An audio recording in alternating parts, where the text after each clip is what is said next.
My mission is to help make our food system healthier, more sustainable and ethical.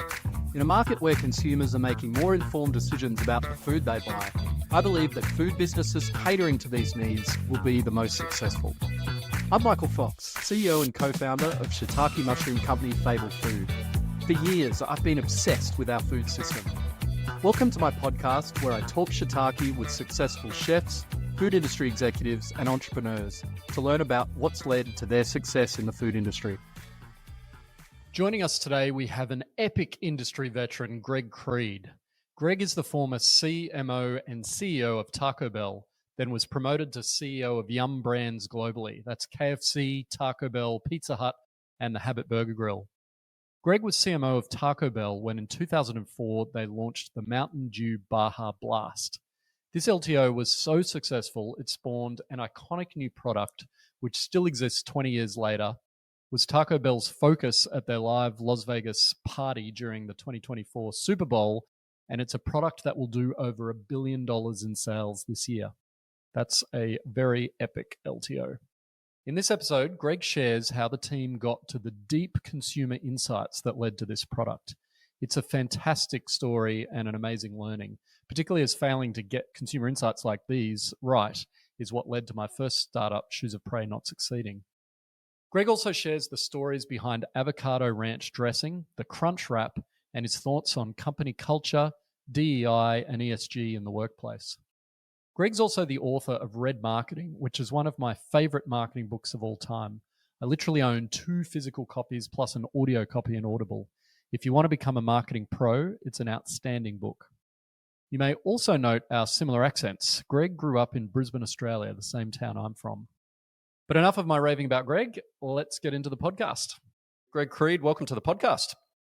It is great to be here, Michael.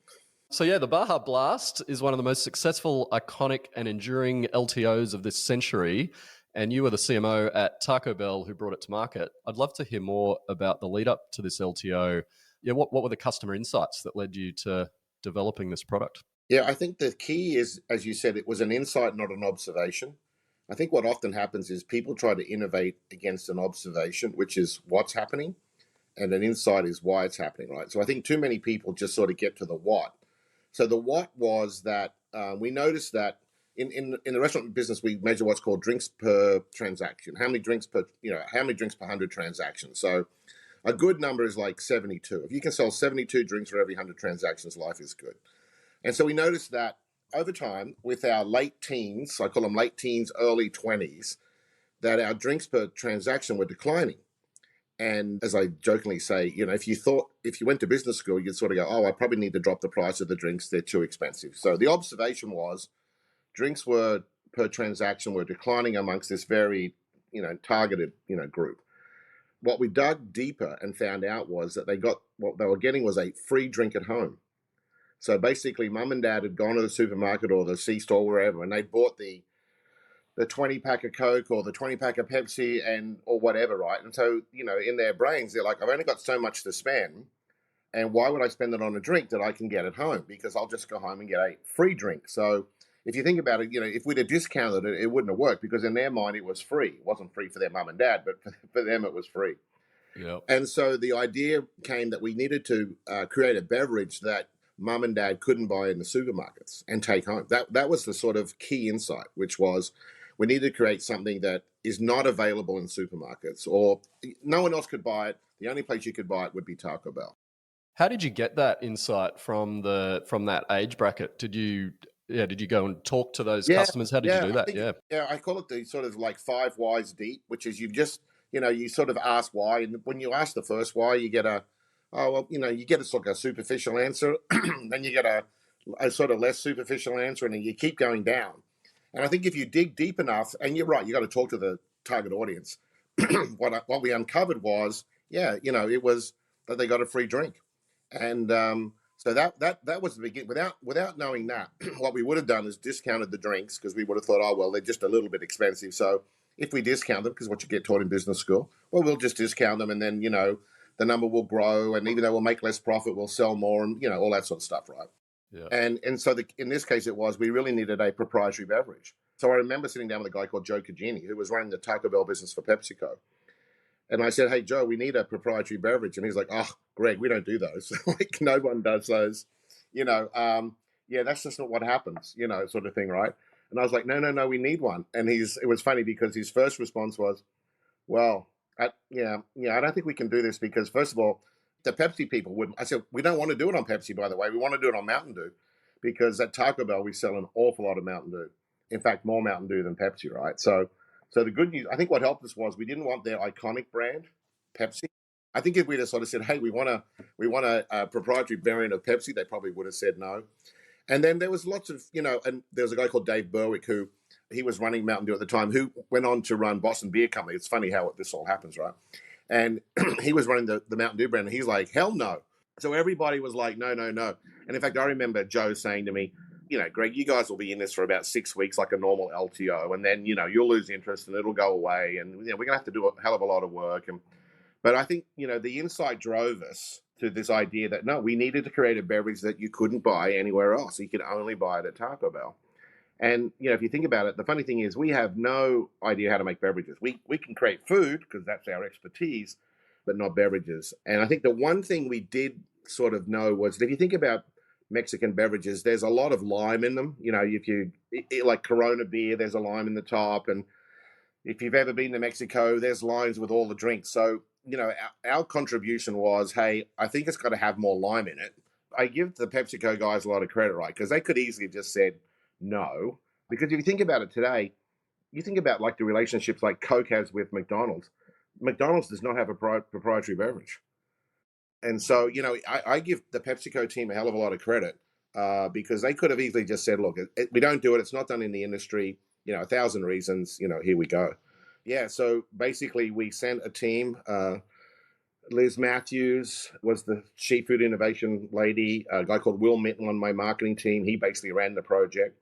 And we included our franchisees in this project because obviously we wanted the franchisees on board. And so a small team went up to Valhalla, not Valhalla in Norwegian, but Valhalla in New York, which is where PepsiCo create all their beverages. And the team went up there to sort of co-create this product. But the story of the name and the story of the color, that is also a great story in itself, which no one believes. And the good news is everyone thinks I tell tall stories, but my wife actually happened to be present for this one. So every year we used to go down to the Esperanza Resort, which is at the Baja Peninsula, the tip of the Baja Peninsula in Cabo San Lucas. And we would take the franchisees, the Pepsi team, and my team would go down there ostensibly to have a top to top meeting, but the top to top meeting probably lasted 3 hours, and then there was 2 days of golf. Anyway, if you think about it, where were we? We were on the Baja Peninsula, which is what it's called, right? We were on the Baja Peninsula, having a blast because we always had a blast with our franchisees. And the color, if you actually stand at the Esperanza and you watch the waves from the Sea of Cortez crash onto the beach, they are this turquoise color. And so I remember saying, I want it to be that color. And they're like, well, first of all, we don't make proprietary beverages, and secondly, no beverage is turquoise, right? I'm like, well, that's the color I want. That's the color I want. How many beers in were you at this point? I don't know how many beers everybody was in, but I think So we took photos of the turquoise that we were looking for, and yeah, so the name Baja Blast and the color turquoise literally came from the fact that we were at the Esperanza Resort and we were having a blast because we have great franchisees. We had great franchisees, still have great franchisees. The Pepsi relationship is incredibly special, as you can probably imagine. Yeah, and so we created this turquoise colored variant of Mountain Dew called Baja Blast, and it's just gone from strength to strength to strength. And in fact, I was talking to someone very senior at PepsiCo the other day, and they said that this year it'll do $1 billion in sales. Wow. $1 billion from one SKU. Wow. That's amazing. As you said, it started out, I guess in my mind, it was never an LTO. I guess in a lot of people's minds, it was an LTO because it was sort of like, oh, well, just, most things we do off the core menu were, 6 weeks on, then it goes away.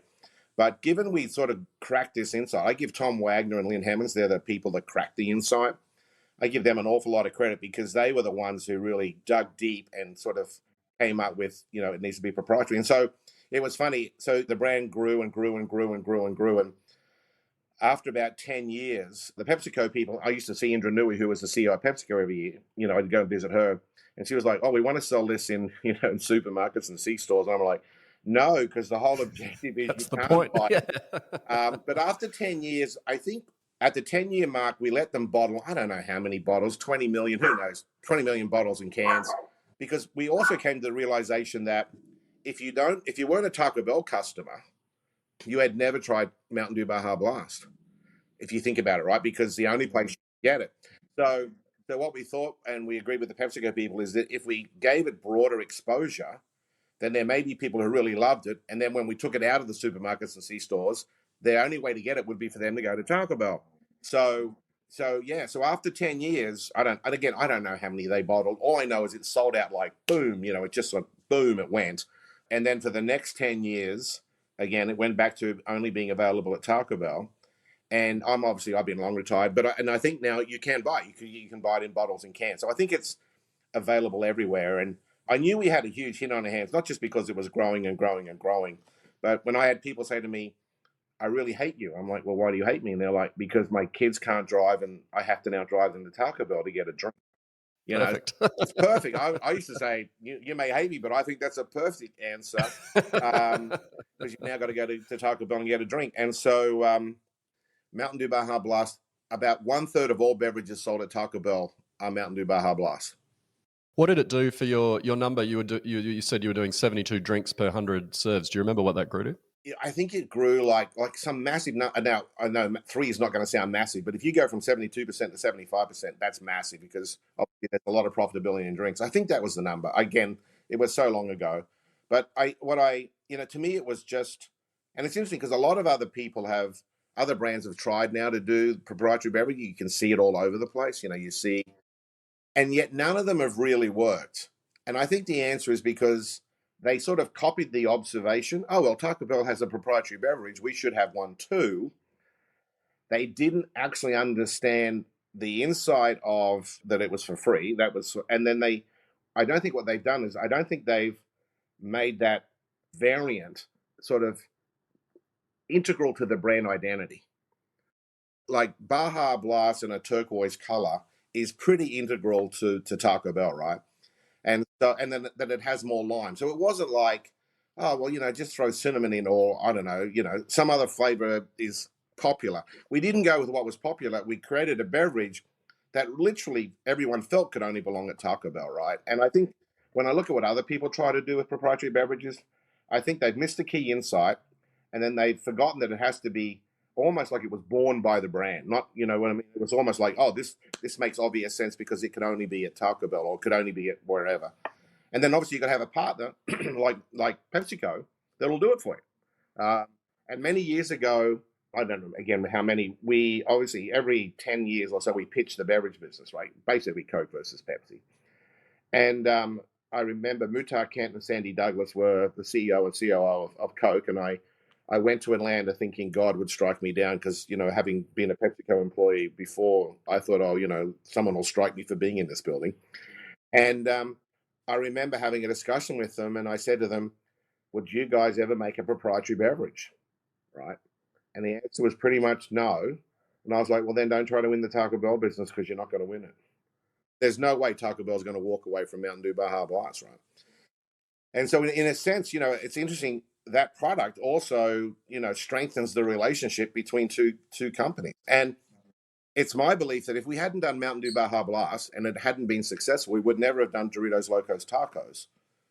Because I think what the Mountain Dew Baja Blast proved to everyone at PepsiCo is we were great brand stewards, even of their own brand, right? We didn't abuse their brand to grow our brand. We basically did something that both Mountain Dew benefited from and obviously Taco Bell benefited from. And I think that if we had not sort of put that in place, then asking them for the Dorito, now we'd like to play with your Doritos brand, the answer probably would have been pound sand, right? But yeah. I think because we had demonstrated that we had done everything to build their brand and nothing to distract from their brand, I think that gave them the confidence to then play with us when it came to Doritos Locos Tacos. So not only was Mountain Dew Baja Blast incredibly important. Not only is it now a $1 billion brand, it was also the cornerstone for us, having a discussion.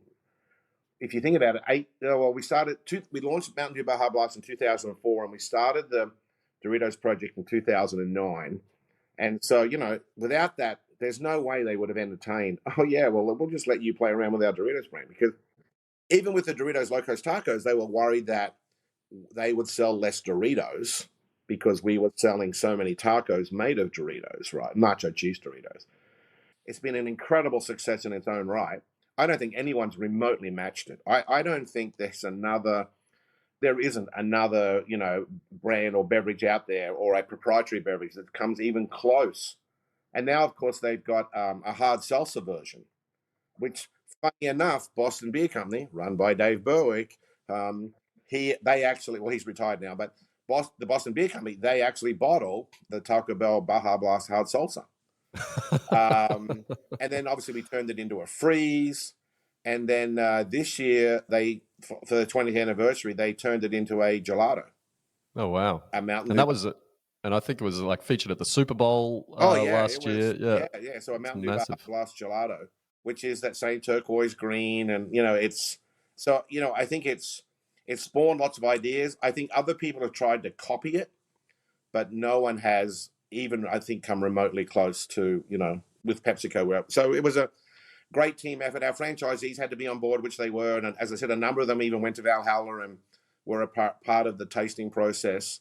You can imagine how much got drunk in the development of this project, right? Because you don't sort of crack it on day one. And I think it's a beverage that you probably either like or don't like, which I also like, right? One of the key things for me is what you don't want to do is be indifferent. You don't want people to say, oh, that's okay. I would rather people go, it's funny, like I really love Mountain Dew Bar. I mean, I eat Taco Bell at least once a week, and I always have a large Mountain Dew Baja Blast. And now that it's in cans, I've actually got cans in my little office refrigerator here. I should have got one out. I'll go and get one. Hang on a sec. Yeah, do it.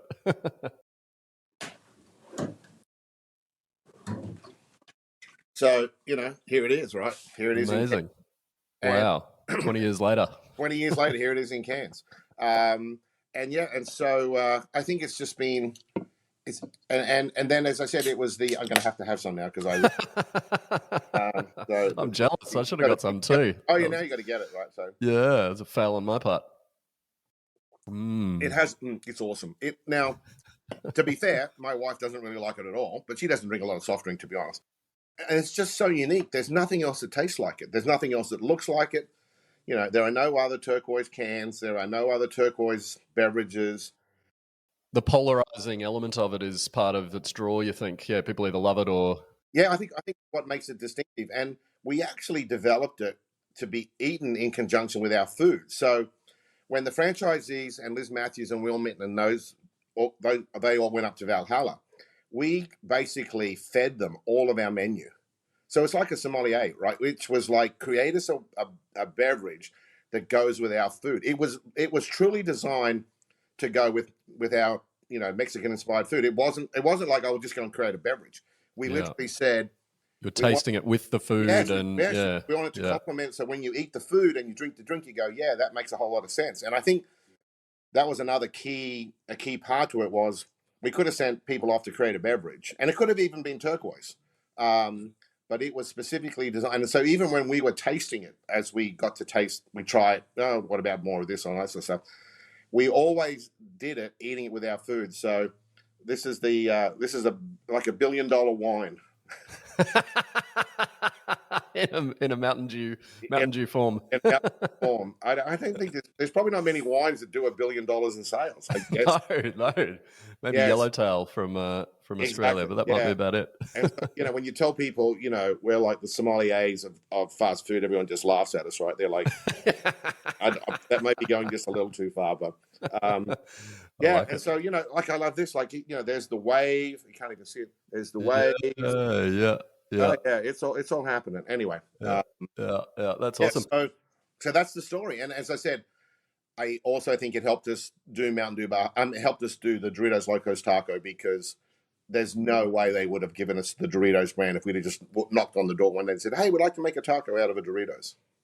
Just rewinding to I think you called it the 5 whys, like delving in and digging into the whys. Like how did you and your team do that? Like what are the sort of insights, techniques that you use to do that? We used to have two things. We obviously did a lot of consumer research, but we also had a lot of panels. So we're in Orange County, California, and so we would have basically groups of panels where whether they be teenagers or 20s or 30s, who would just come in on a regular basis, and we basically would talk to them. So there was this sort of regular content. Now you could argue there were people in the community, but Taco Bell is a very sort of Southern California brand. I mean, that it was, Glenn Bell launched it in Downey, California. Its roots are in Southern California.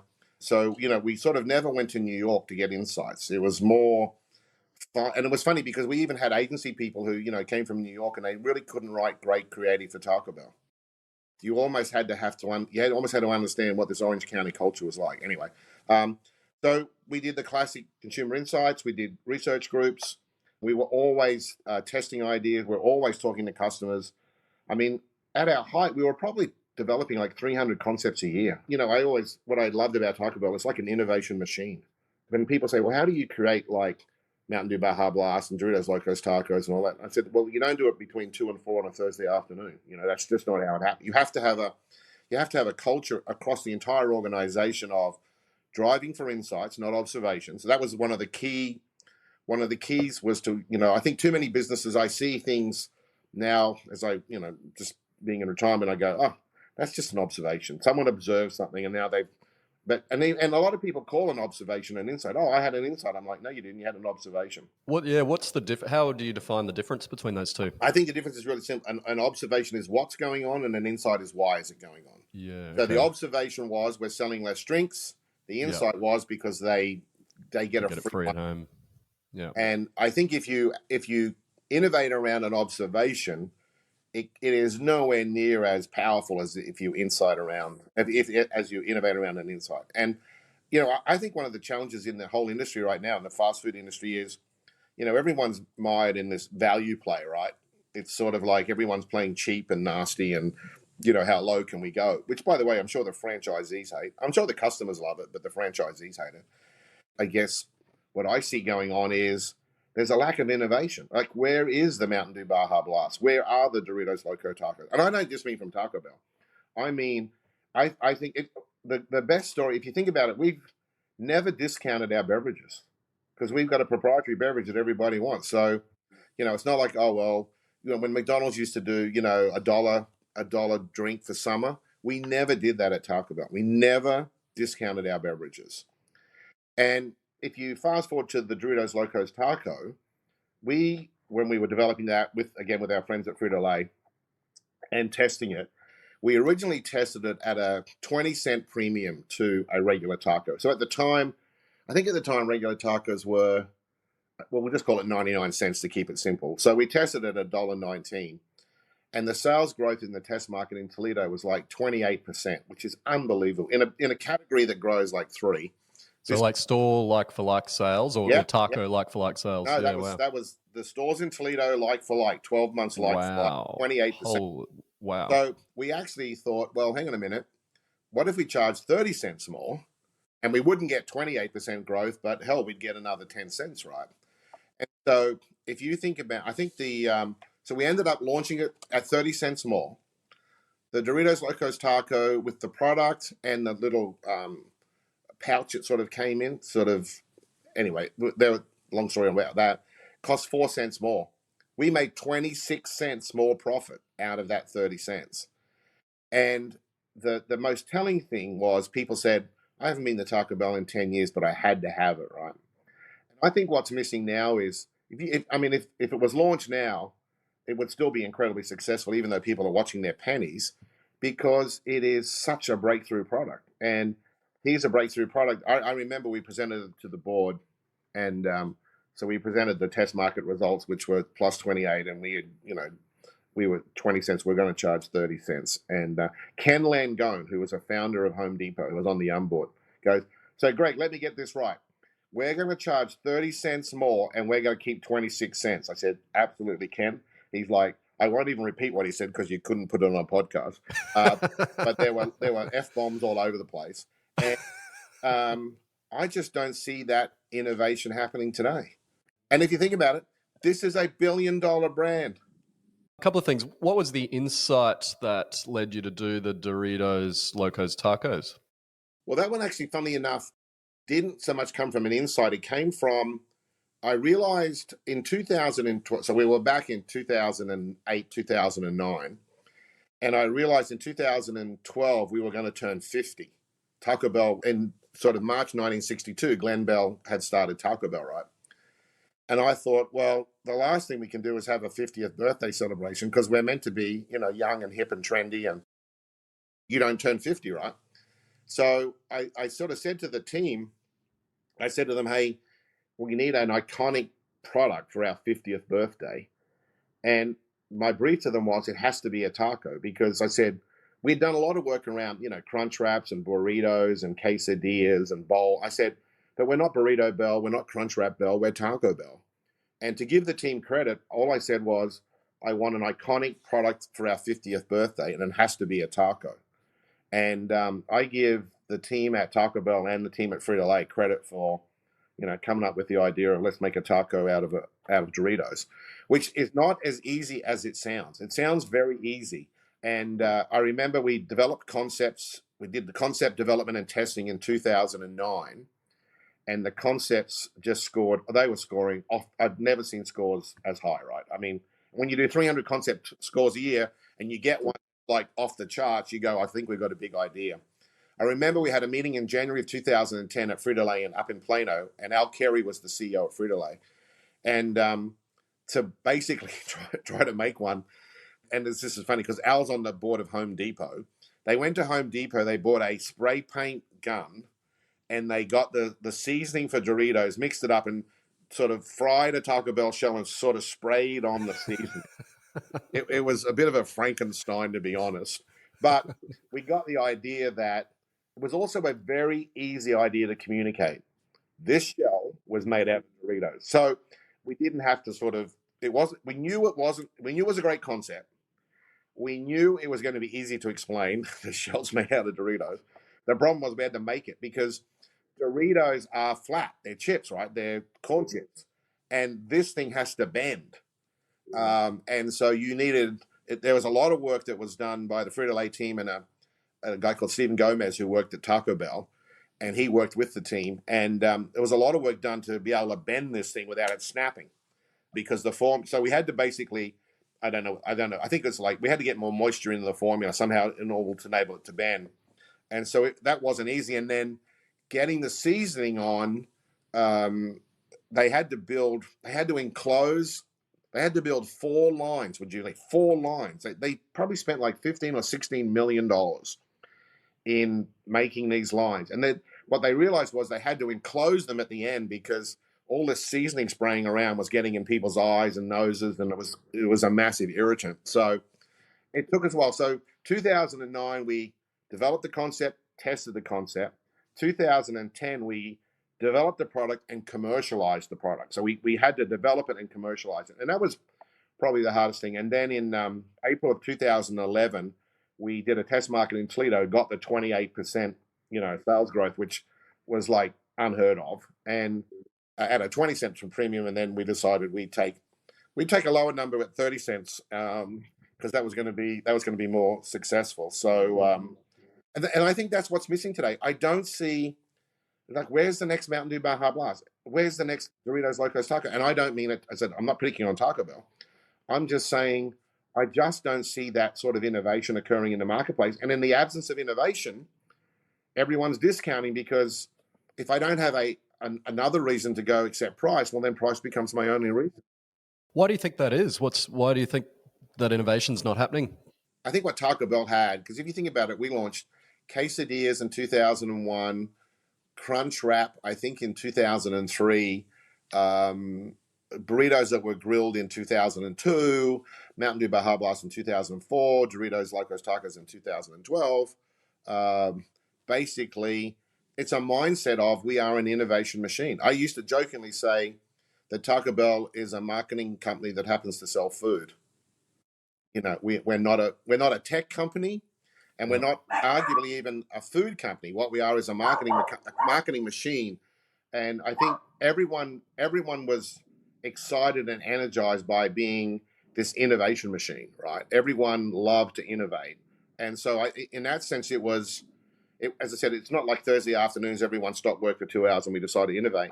There was always ideas, and as I said, this guy Tom Wagner and Lynn Hemmers, they were concept testing probably 300 ideas a year. I mean, some of them are crap, obviously. How many companies test 300 concepts a year? I doubt even Procter and Gamble probably tests 300 concepts a year. And so it was this forever innovation machine.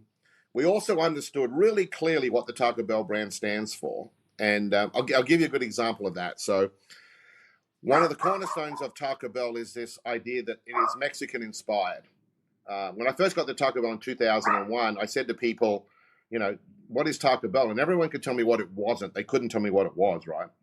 So we came up with this idea, this phrase, Mexican inspired, which I think is a perfect phrase to describe Taco Bell.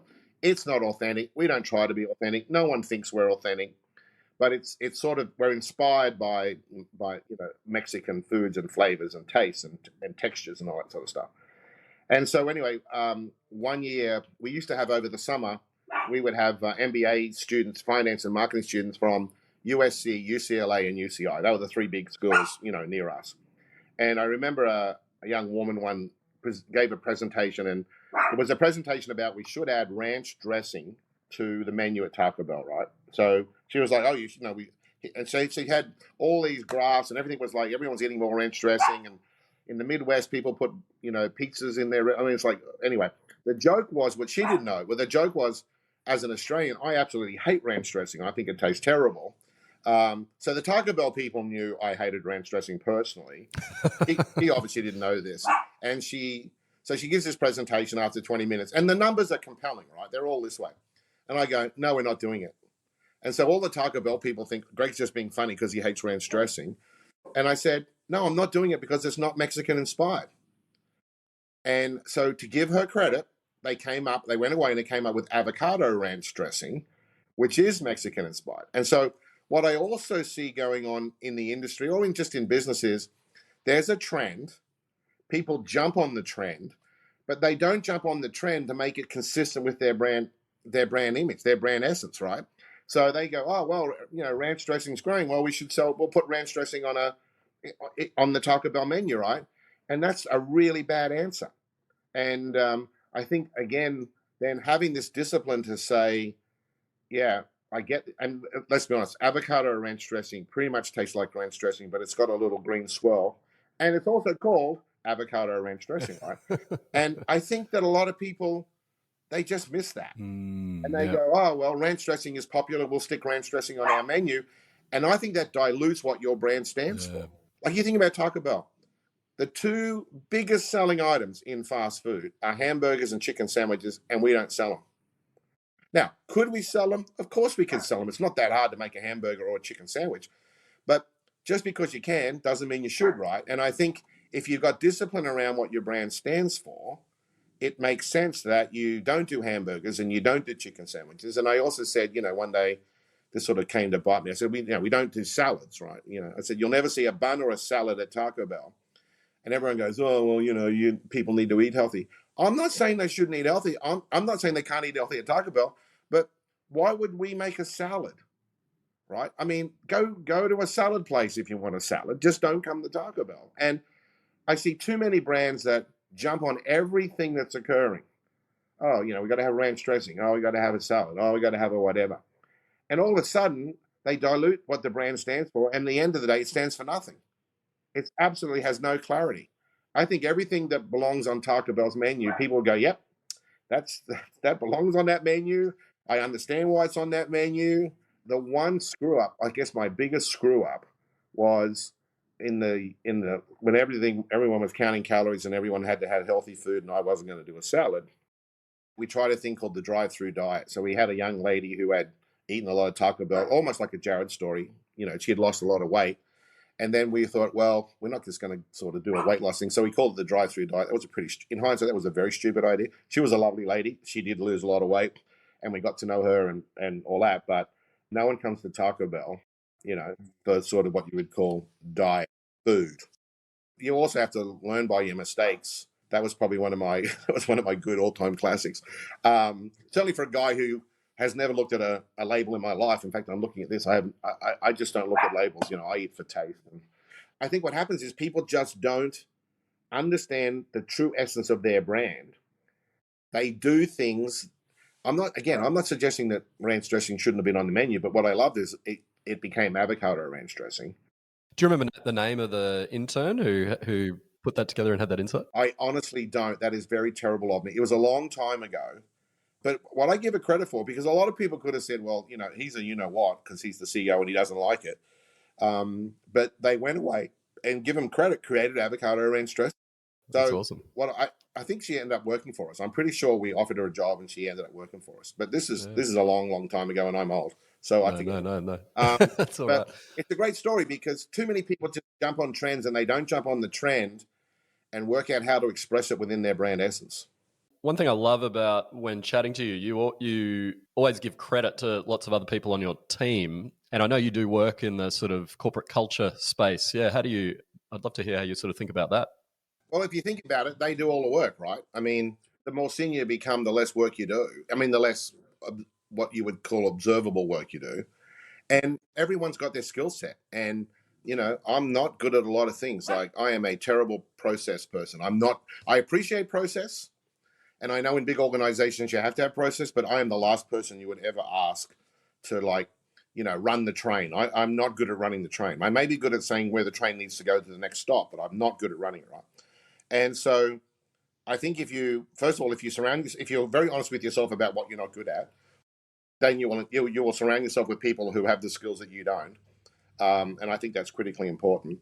And then at a higher order, though, I'm a huge believer in this idea that culture fuels results. And that the model you get taught in business school is strategy, structure, culture. That's sort of what you get taught, right?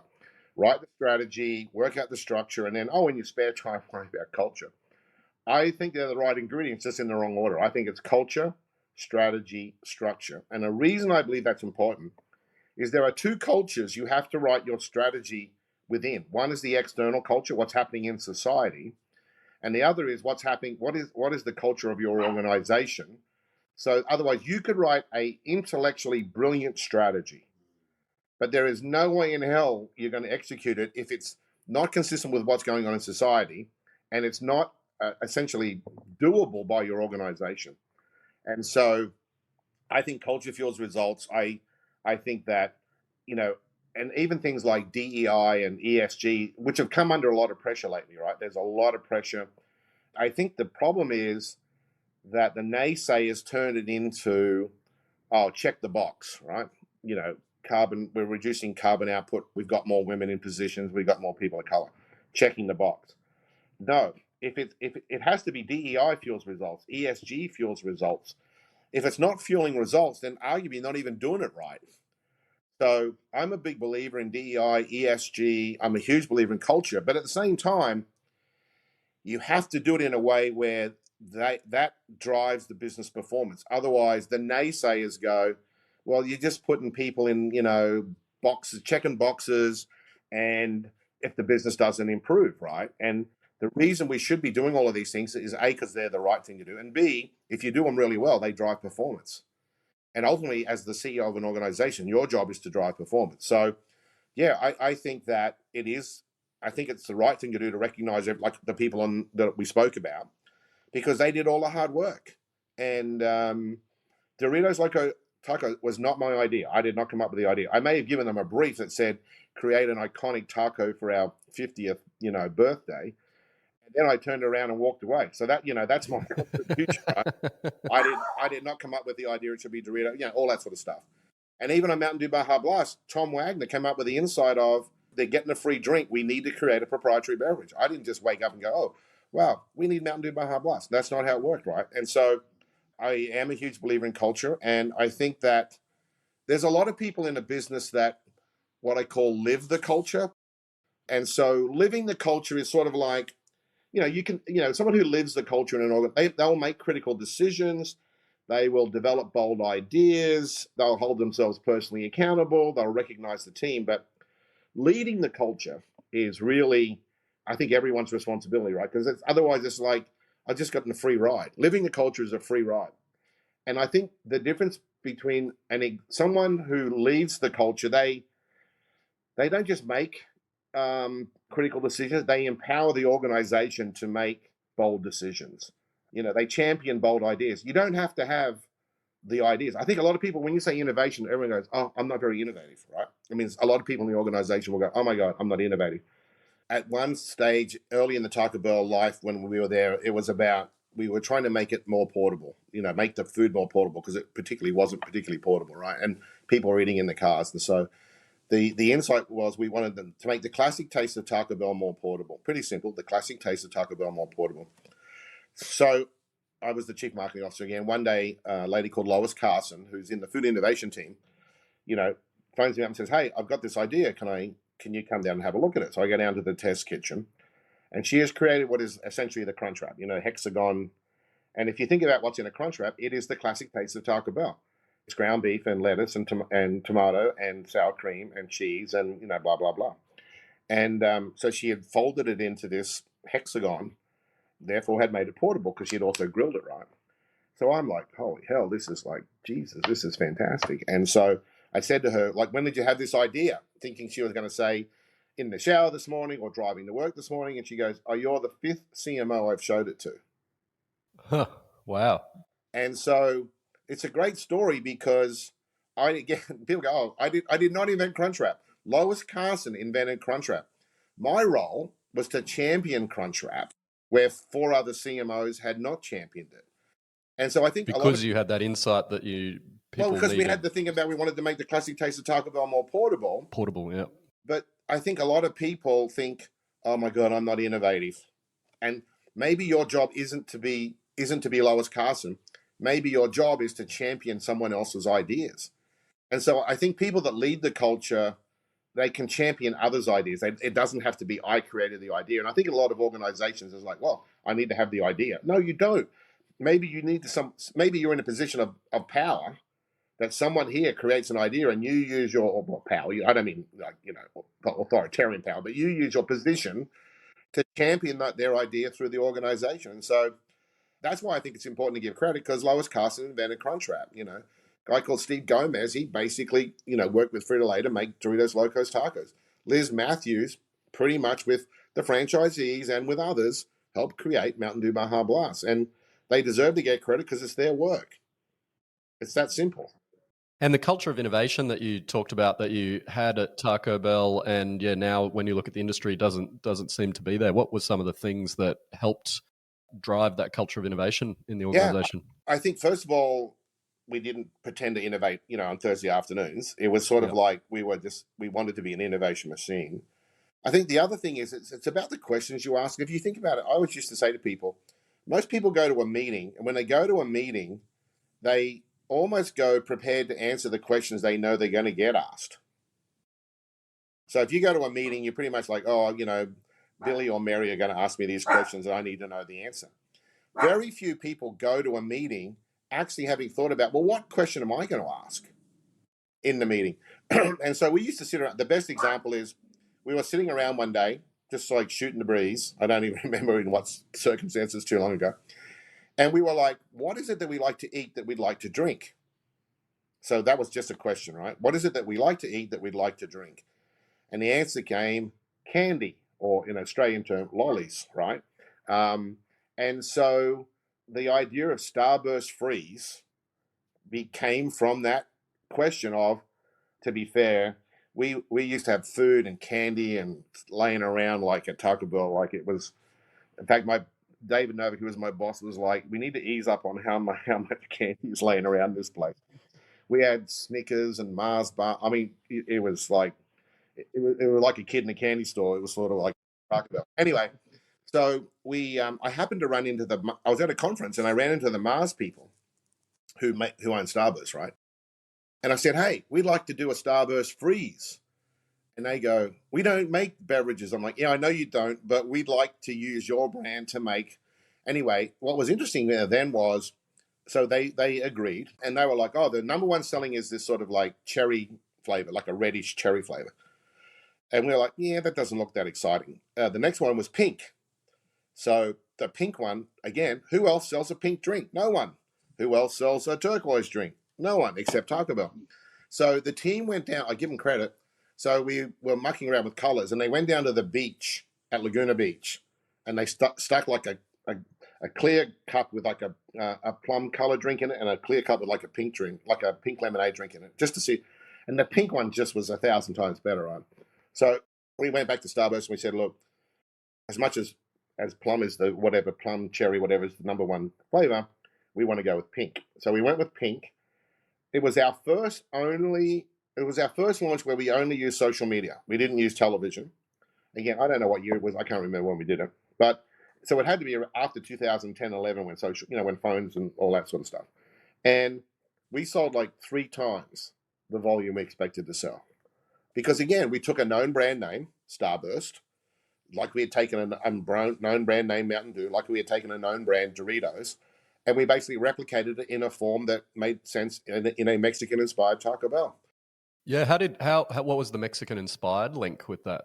That's a very good question. We actually played around with could we do something to it, and then we thought, well, we can't because it's Starburst, right? But the pink, if you think about the colors of Mexico, they are bright, right?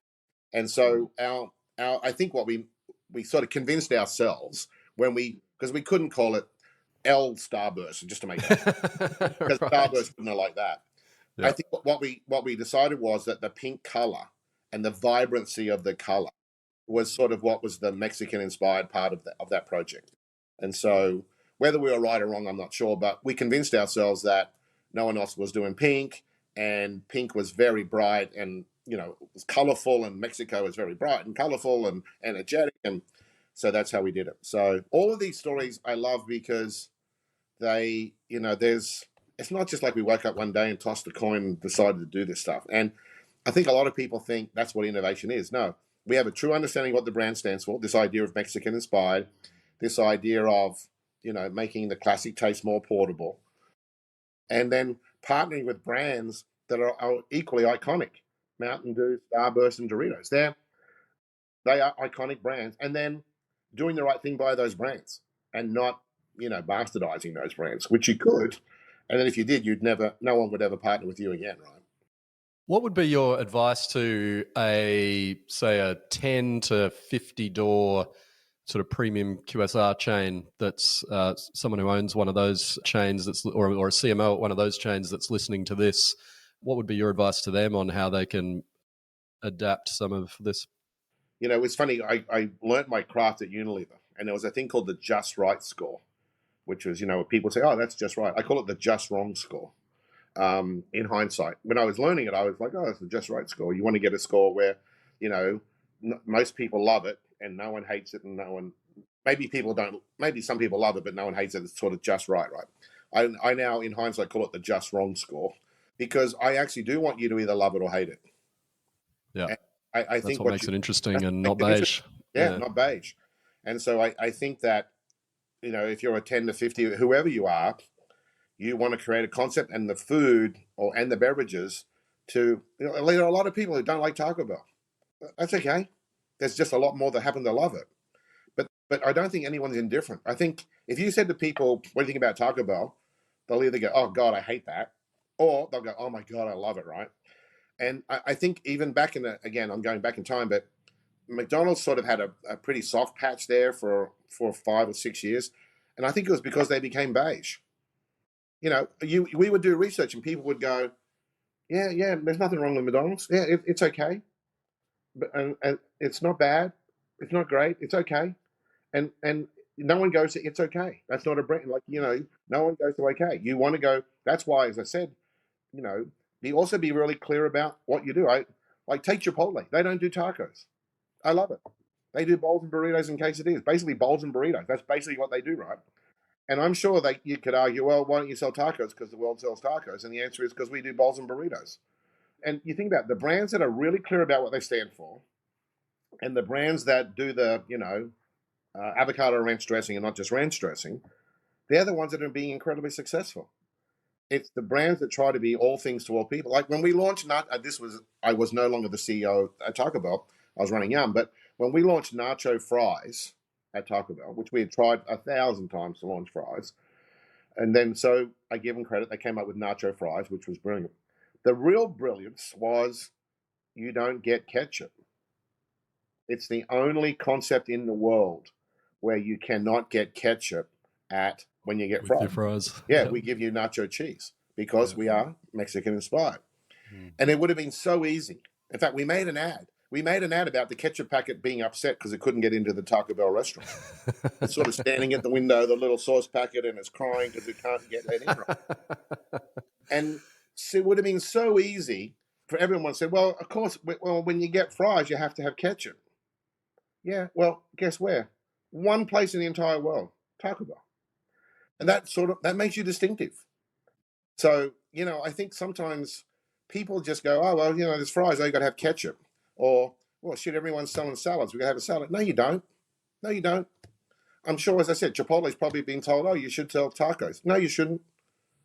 And if you're going to do it, how do you do it in a Chipotle way, right? So, what I don't see is enough clarity of thought around what brands stand for these days. Maybe I'm just old, but I don't see it. And then I don't see activity and action consistent with that clarity of what the brand stands for, the brand essence. And I think a lot of brands don't have clarity around their brand essence, what their brand ultimately stands for.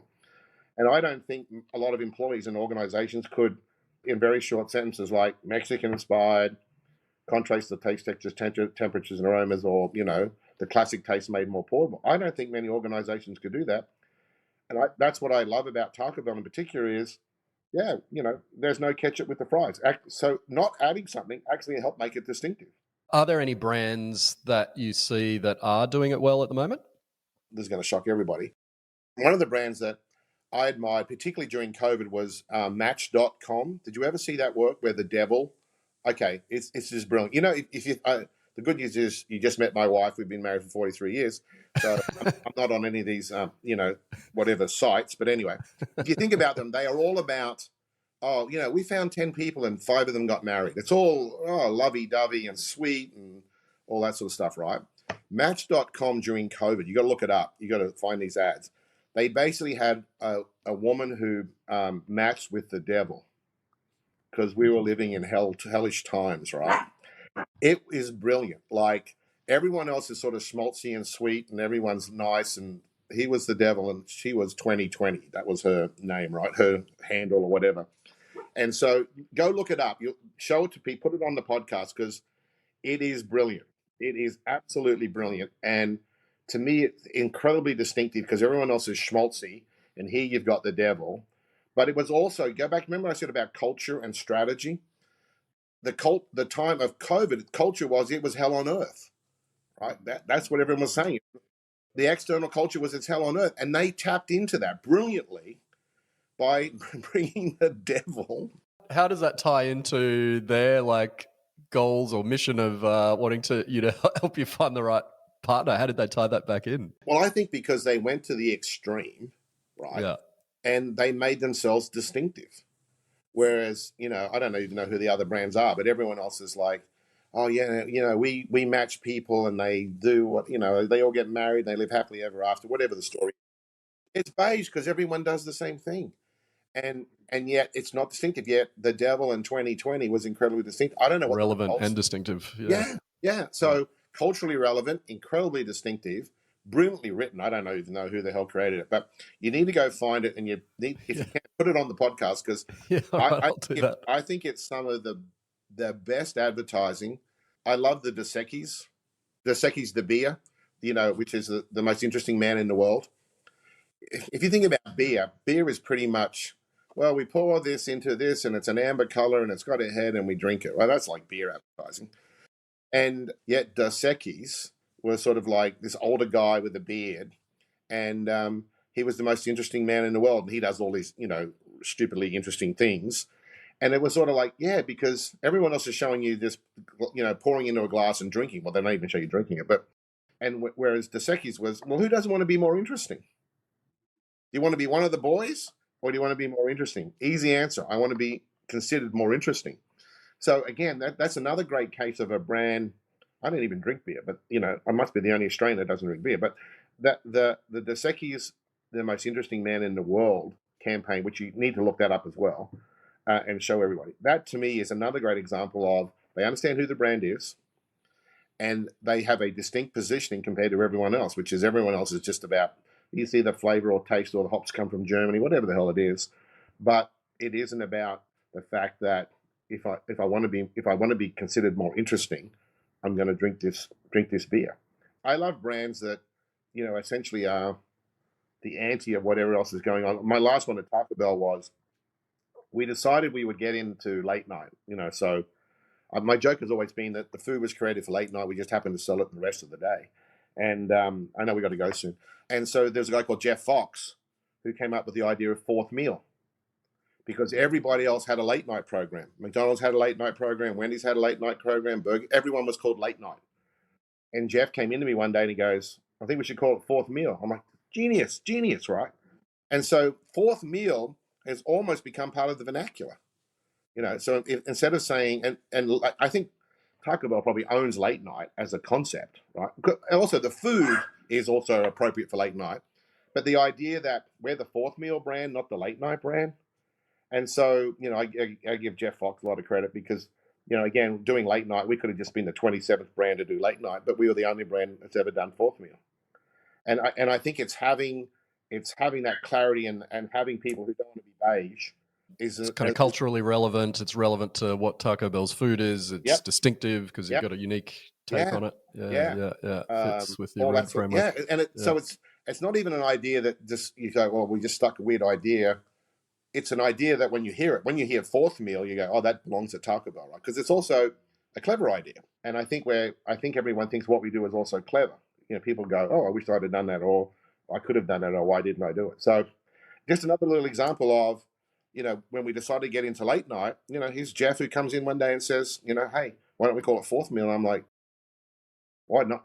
We all were like, why didn't we think of that? But then we're like, this is brilliant. And I think it's still called fourth meal today, right? So I think they're just a lot of examples of a brand that really has clarity around what it stands for. Will never be beige. Will never be beige. And that doesn't mean you always get it right. Drive-through diet, a bit of a cluster on my behalf. But I think on the other side, there's so many things that we've talked about that I think, define why the brand is so iconic. And someone said it'll do something like $17 billion in sales in the US this year.